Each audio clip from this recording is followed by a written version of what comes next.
What's going on, everybody? American Football Network here with another video today. And today we're bringing you guys our Florida State preview prediction video. But before we get started, make sure you guys like and subscribe, comment those thoughts and opinions down below. Let me reach that goal of 1,400 subscribers by the end of August. Check out the description for links to our shop, podcast, website, Patreon page, and our College Football Roundup channel.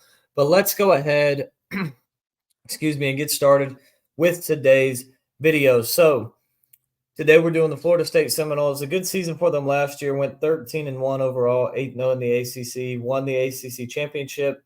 Went 13-0. Had hopes of making the college football playoff. They were left out, and then got smoked by Georgia in the bowl game, 63-3.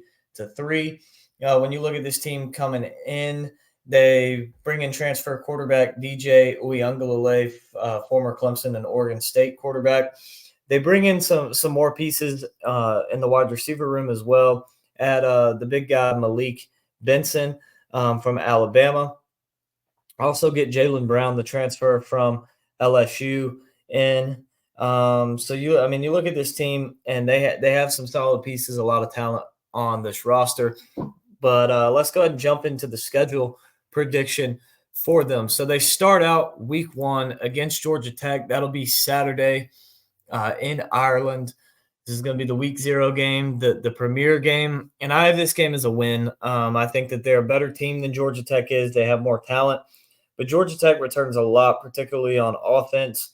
This is a game where Florida State's going to have to play their best. It's in Ireland. It's just a weird situation, a weird spot to play. The very first college football game of the season. I could see Georgia Tech beating Florida State and pulling off an upset here week 1. I could see it. So Florida State going to have to come prepared, but I do have Florida State winning the game. I think that they'll be all right in this one and handle business. Week 2 for the second game, this will be on Labor Day. They get Boston College at home, 7:30 night game. I have this game as a win. I think Boston College can cause some problems like they did last year. Florida State escaped with a win there, 31-29 on the road. But this being in Tallahassee, you don't have to go on the road to Clemson the next week after this game. You're not going to be overlooking Boston College. I have this as a pretty solid win. I think Castellanos for Boston College can make some plays and cause some havoc for Florida State. But when you just look at everything going around Boston College, new head coach Bill O'Brien, I think he'll be able to implement into some good offensive schemes, and so maybe some trick plays, something. But I just don't see them being able to pull off the upset over Florida State. Now, maybe if Florida State loses to Georgia Tech, you can catch them, down and in their feelings or whatever, and Boston College come away with a win. But I don't think so. I have Florida State getting the W over the Eagles. Week 3, you get Norvell's former team at home, the Memphis Tigers. I have this game as a win. This is going to be a tougher one, though. This is not going to be one that you can sleep on. Memphis, a very talented football team, come in with a great offense. Seth Hennigan at quarterback. You got Rock Taylor, Kobe Drake, and Demir Blankumsey. I believe that's how you would say that at wide receiver. Rock Taylor's a dog. He may make one of the All-American teams this year. You're going to have to stop him. Mario Anderson at running back, a very good running back for Memphis. They have some offensive pieces, so you're going to have to play good offensively and defensively, contain this team. Or I could see this Memphis team putting up a good amount of points on Florida State and keeping it close for a little bit. But I think in the end, Florida State will pull out the W. Then they get the Cal Bears at home. I have this game as a win. All you got to do is stop Cade Knott.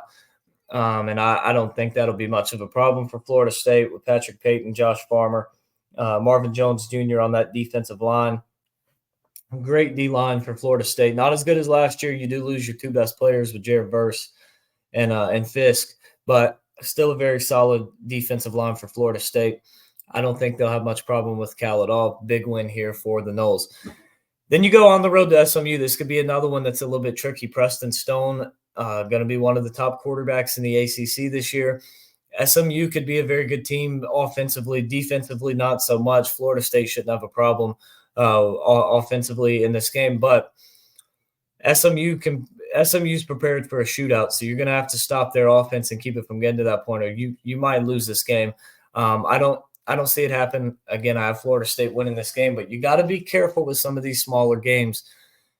You got to be careful with some of these smaller games. You could potentially lose them if you're not careful and playing your best. Then you get Clemson at home. I have this game as a loss. This is the first loss I have for Florida State. I think Clemson last year blew the game against the Seminoles. They had them beat. They lost that game. I think this year Clemson will be better, particularly offensively. Whereas I think Florida State is worse from this game last year. Receiver, there's not really any just huge playmakers. There's nobody on this team for Florida State that scares me. Malik Benson could be a playmaker, but he's not a game changer like Keon Coleman and Johnny Wilson were. Florida State just doesn't have those receivers like they did last year. You look at quarterback DJ, he's a solid quarterback. He's not as good as Jordan Travis was. And he still shows signs of just terrible passes. I think that Clemson will get the win in this one. I think it will be a close game, though.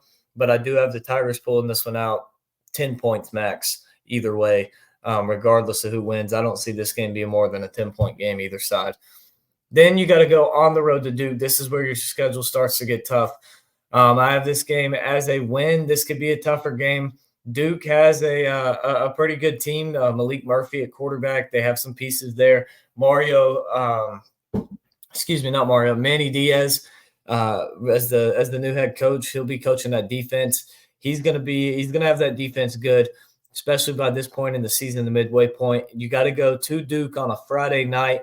It'll be a little bit of a weird game again, one that you don't want to sleepwalk into. But I have Florida State coming out on top in this one. Then they go on the road to Miami, team that they played a little bit close last year. Only beat them by 7, 27-20 at home. Miami's better than they were last year, but I still think Florida State finds a way to win this football game. It's going to be tough. It's going to be a hard game. It's going to be another close one. But I trust Norvell in this big game more than I trust Cristobal to come away with the win. So give me the Noles, but by 7 to 10 points. I don't see a huge win margin here in this one unless Miami just shoots themselves in the foot all game, which, considering who their head coach is possible. Next up, you get North Carolina at home. I have this game as a win. I just not a big believer in the Tar Heels this season. I don't believe and that offense is going to be as good as they're not as good as they were last year. The defense still has problems all over the field. I think Florida State should pretty easily get a win here in this one. Then you got to go on the road to Notre Dame. This is going to be a tough game at night. I have Notre Dame winning this game for the same reason, like I said, against Clemson. I don't see Notre Dame as one of, if not the best secondaries in college football. I don't see any receivers who are going to be able to make plays against this secondary. And Notre Dame's front seven is pretty solid as well. Now, I do think you'll be able to run the ball some in this game because I think the offensive line is the strength of this Florida State offense. But I don't think you're going to Notre Dame and getting the win just running the football. Now, maybe this will be an interesting game because DJ's had his worst game of his career at Notre Dame, but he's also had the best game of his college career at Notre Dame. So, this will be something to watch. Does he go and try and get revenge for the last game, or does he fall short again in South Bend? I'm thinking he falls short. I have Notre Dame getting the win here. I just think it's going to be a tough game for Florida State to win. I don't think they're going to get blown out, but I don't see them being able to hang with Notre Dame for 4 quarters. Then you get Charleston Southern. Not really any need to talk about this one. This will be an easy win. It shouldn't be much of a problem here for this game as they're Charleston Southern. Not a great team, obviously can't compete talent-wise with Florida State. Then your rivalry game, you get Florida at home. This could be a tricky one. It will be a tricky one. It's a rivalry game. Of course it will be. You won last year at Florida 24-15, a bit of an ugly game. You didn't have Jordan Travis. But this was your first game without him, actually.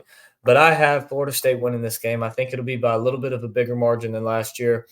Thinking somewhere around 14 points. I think Florida will be a solid team, but with that schedule that they have to go through, I think they'll be a pretty beat-up team and just beat-down team by the time Florida State gets them. and I just don't see them being able to fare very well. So overall, I have Florida State at 10-2 with one loss in the ACC. I think it'll be another solid season. I expect Florida State back in the ACC championship again this year. I think they got a pretty good team, and one of the top head coaches in the league, and Mike Norvell. But that's going to wrap up today's video. Thank you guys for watching. Let me know your thoughts in the comments down below. Help me hit that goal of 1,400 subscribers by the end of August. Appreciate everybody watching, and we will see you guys next time.